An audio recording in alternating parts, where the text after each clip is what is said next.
In these current times, perhaps a new viewpoint could give us perspective and gratitude for this amazing region we live in, and an appreciation for our Western heritage.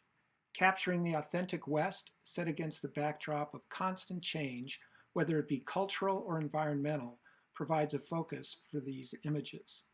Ideally, the images remind us to protect the landscape and cultural heritage of the West.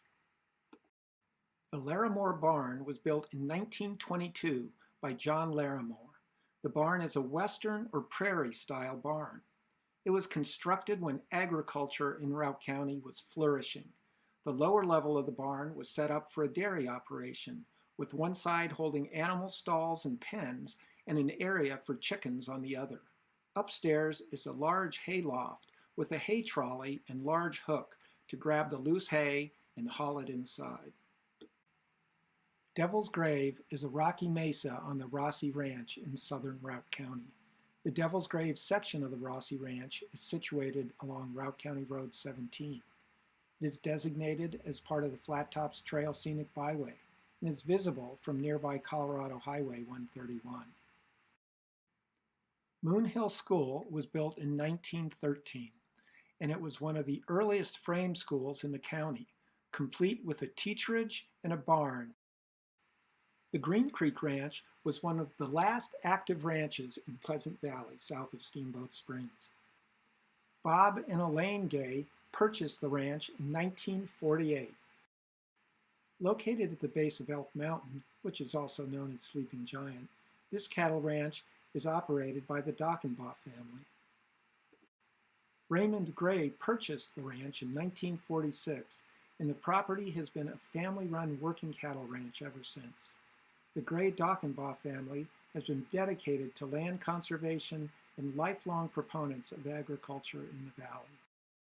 The Antlers Cafe and Bar, reportedly built in 1906, is on the Routt County Register of Historic Places. It is one of the oldest buildings in Yampa and one of the oldest continuously operating businesses in the area. The building was on the stage route from Walcott to Steamboat Springs and served as a hotel, saloon, pool hall, and restaurant for coal miners, lettuce farmers, homesteaders, sawmill workers, hunters, ranching families, and tourists visiting the Flat Tops Wilderness area. Today, Spencer and Carrie Harden are the proud owners and operators of this historic building and business.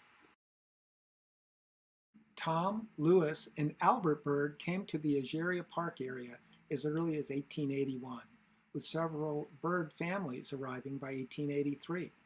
William Bird and Sons operated sawmills near the Flat Tops, supplying newly arriving families with lumber.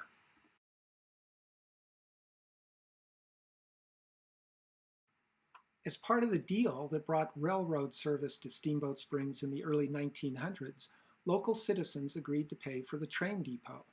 They raised $15,000 for the project and hired famed Denver architect Frank J. Edbrook. When the depot opened in June 1909, the steamboat pilot brimmed over with pride. Nothing now stands in the way of the growth of this town. We will go forward with leaps and bounds. In 1972, a few years after passenger service stopped, local residents again passed the hat for the depot, this time to convert it into a new home for the Steamboat Springs Art Council. In 1978, the building was placed on the National Register of Historic Places.